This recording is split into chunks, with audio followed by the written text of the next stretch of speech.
तो 4 तरह के लोग होते हैं जो इस दुनिया में रहते हैं। जिंदगी में अगर पैसा एक पाइपलाइन के जरिए आता है तो हमें कभी भी गरीबी का मुंह नहीं देखना पड़ता। इस किताब में 19 अलग अलग कहानियां हैं जो धन प्रबंधन के बारे में है, निवेश के बारे में है। पैसा छोड़िए, अपने जीवन में, अपने रिलेशनशिप में, अपनी फ्रेंडशिप में कंपाउंडिंग के जरिए बहुत कुछ पा सकते हैं। नमस्कार दोस्तों, स्वागत है आप सभी का मेरे इस चैनल पर एक बार फिर से। और आज इस बुधवार हम आपके लिए लेकर आए हैं उन 5 किताबों के बारे में जानकारी जो आपको जिंदगी में अमीर बना देगी। जी हाँ दोस्तों, जैसा कि मैंने मेरे पहले वीडियो में भी आपको बताया था कि किताबें जीवन का आईना है। किताबें उन लोगों का तजुर्बा है जो लोगों ने कई वर्षों की मेहनत के बाद हासिल किया है और उसे किताबों के रूप में तब्दील किया है। और हम अपनी ज़िंदगी में उन अनुभवों को महसूस तो नहीं कर सकते, लेकिन हम लोगों की सफलता से, असफलता से, अचीवमेंट से और उनकी ज़िंदगी के अनुभव से काफ़ी कुछ सीख सकते हैं और अपनी ज़िंदगी में आजमा भी सकते हैं। दोस्तों, इससे पहले वाले वीडियो में हमने बात की थी उन 5 किताबों के बारे में जो ज़िंदगी में हमें सफल बनने की राह में प्रेरित करती हैं, आगे बढ़ने में मदद करती है और हमारी ज़िंदगी को एक डिसिप्लिन्ड वे में डेवलप करने का काम करती है। आज उन 5 किताबों के बारे में बात करेंगे जो किताबें हमें अमीर बनने में मदद करती है। अगर हमें धन के बारे में, संसाधन के बारे में और अमीरी के बारे में जानना है, अगर हमें अमीर बनने के रास्ते तलाशने हैं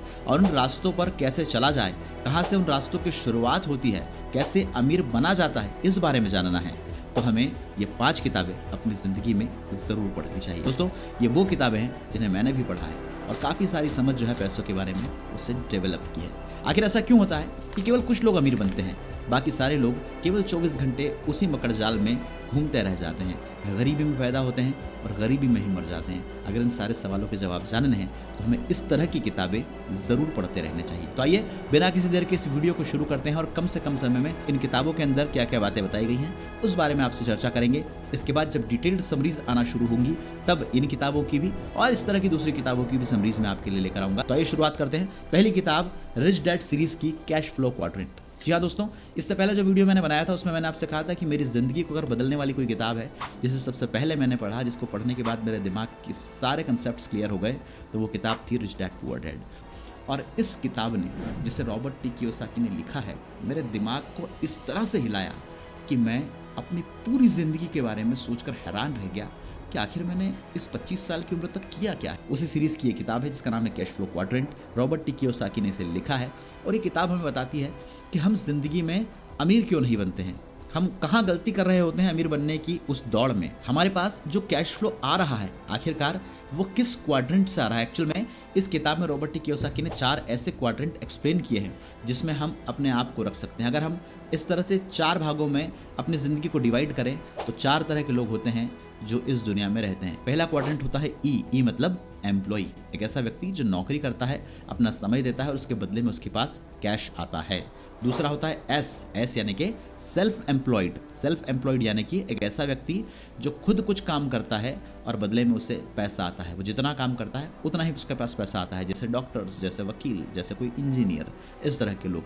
तीसरा जो क्वाड्रेंट है या तीसरा जो भाग है वो होता है बी यानी कि बिजनेस ओनर, जो अपना बिजनेस चलाता है और उससे उसे कैश, एक आय प्राप्त होती है। और चौथा होता है आई यानी कि इन्वेस्टर, जो छोटी छोटी संपत्तियों में, छोटे छोटे असेट्स में अलग अलग जगह पर निवेश करता है। कैसे इन चारों सेगमेंट में हम होते हैं, किस सेगमेंट से किस सेगमेंट में हमें होना चाहिए, किस सेगमेंट में होना हमारे लिए बेहतर होगा और कैसे हम अमीरी के रास्ते पर आगे बढ़ सकते हैं, रॉबर्ट टी कियोसाकी की ये किताब हमें बहुत स्पष्ट तरीके से बताती है। आपको बता दूं, इनके लिखने का अंदाज इतना सरल है कि जो इस किताब को पढ़ता है या इनकी लिखी हुई किसी भी किताब को पढ़ता है वो एक अलग दुनिया में बहकर चला जाता है किताब के कुछ पन्ने पलटने के बाद। और इसीलिए ये किताब है वो पूरी पढ़ सकता है। आइए अगली किताब की तरफ आपको लेकर चलता हूँ, द पैराबल ऑफ पाइपलाइन। ये बर्क हेजेस की लिखी हुई किताब है साहब, और इस किताब में ये बताते हैं कि ज़िंदगी में चाहे कुछ भी पाना हो, एक पाइपलाइन से होकर गुजरना बहुत ज़रूरी है। आपने देखा होगा पहले के ज़माने में कुछ लोग कुएं से पानी खींचते थे, एक बाल्टी पानी बाहर आता था, उस पानी का वो उपयोग करते थे और बाद में जब उन्हें फिर पानी की ज़रूरत होती थी तो उन्हें फिर से कुएं के पास जाना पड़ता था। लेकिन आज क्या है, आज ज़माना बदला है, तकनीक बदली है। अब हम सबके घरों में नल है और उस नल में हम जब उसका स्विच ऑन करते हैं, हम जब उसकी टोटी को खोलते हैं, पानी सीधा हमारे पास आ जाता है। क्यों? क्योंकि हमने अपने घर और पानी भेजने वाली उस टंकी के बीच में एक ऐसी पाइपलाइन बना दी है जिससे हमें सतत रूप से पानी की प्राप्ति होती रहती है। दोस्तों, इस किताब में बर्क हेजेस बताते हैं कि आप अपनी ज़िंदगी में चाहे कितने ही चेक ले लीजिए, आप चाहे कितना ही रुपया कमा लीजिए, एक पाइपलाइन उन हजारों चेक्स से ज़्यादा बेहतर है। ज़िंदगी में अगर पैसा एक पाइपलाइन के ज़रिए आता है तो हमें कभी भी गरीबी का मुंह नहीं देखना पड़ेगा। मुझे लगता है जो व्यक्ति अपनी ज़िंदगी में पैसा कमाने की तकनीक के अलावा पैसे को ज़्यादा कमाने के बारे में जानना चाहते हैं, कैसे हम अपनी ज़िंदगी में एक सुरक्षित इनकम को बढ़ा सकते हैं, कैसे हम ज़िंदगी में उस गरीबी के चक्र से बाहर आ सकते हैं, बहुत अच्छे से बताती है द पैराबल ऑफ पाइपलाइन।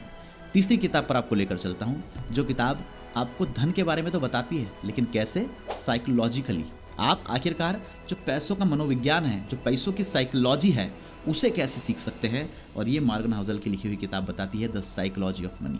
जी हाँ, इस किताब में 19 अलग अलग कहानियां हैं जो धन प्रबंधन के बारे में है, निवेश के बारे में है, हम अगर कोई बिजनेस कर रहे हैं तो उसके डिसीजंस के बारे में है, और अलग अलग विचारधाराओं के जरिए कैसे हम समझ सकते हैं कि पैसों का प्रबंधन कैसे किया जाए, पैसों का ज्ञान कैसे लिया जाए, पैसों के बारे में अपनी समझ को कैसे बढ़ाया जाए। और ये बताने का काम करती है द साइकोलॉजी ऑफ मनी। अलग अलग केस स्टडीज हैं जो इस किताब में इन्होंने ली हैं, और उन 19 केस स्टडीज से हम ये सीख सकते हैं कि धन के बारे में हम आज कहाँ पर हैं और इस किताब को पढ़ने के बारे में हमारी समझ कहाँ जा सकती है। चौथी किताब के बारे में आपको बताना चाहूँगा, और उससे पहले मैं कहूँगा कि दुनिया का 8वां अजूबा क्या है। अल्बर्ट आइंस्टीन कहते थे कि कंपाउंडिंग जो है वो दुनिया का 8वां अजूबा है। आप दुनिया में चाहे जो भी कर लीजिए, आप किसी के साथ अच्छा बर्ताव कीजिए, बुरा बर्ताव कीजिए, आप आज अपने शरीर के साथ एक बेहतर तरीके से उसे हेल्दी रखने के लिए काम कीजिए या फिर उसे अनहेल्दी रखने के लिए काम कीजिए।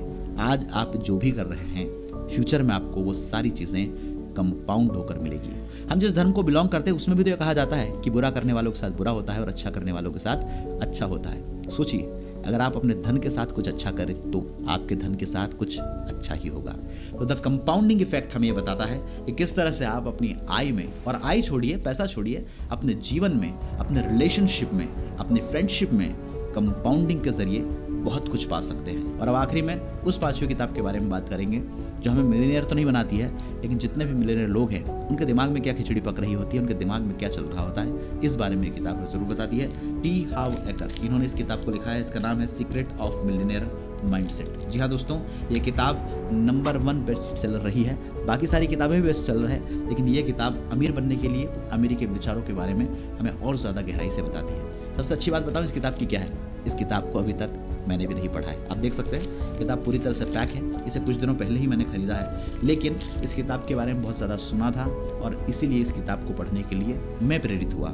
मेरी ऐसी उम्मीदें हैं कि इस किताब के बारे में मैं आपको कम बताऊं, लेकिन आप इस किताब को ज़रूर खरीदें, ज़रूर पढ़ें, और आप जिस रास्ते पर आगे बढ़ना चाहते हैं, आप अपनी ज़िंदगी में जो भी कुछ हासिल करना चाहते हैं, पाना चाहते हैं, निश्चित रूप से आपको वो सारी चीज़ें मिलें। तो दोस्तों, ये 5 किताबें थी जिनके बारे में आज मैंने आपको बताया, और इन 5 किताबों से हम अमीर बनने के बारे में, पैसों के बारे में अपनी समझ को बढ़ा सकते हैं, ज़्यादा बेहतर बना सकते हैं। और जाहिर सी बात है कि जब हम सफल होते हैं, सफलता की राह में आगे बढ़ते हैं, तो हमें अपने जीवन को आगे बढ़ाने के लिए वेल्दी किस तरह से बना जाए, इस बारे में बताने के लिए वैसे तो बहुत सारी किताबें हैं, लेकिन ये 5 किताबें जिनके बारे में आज मैंने आपको बताया। आपकी पसंदीदा किताब कौन सी है जो आपको धन के बारे में बताती है, आप मुझे कमेंट करके बताइएगा।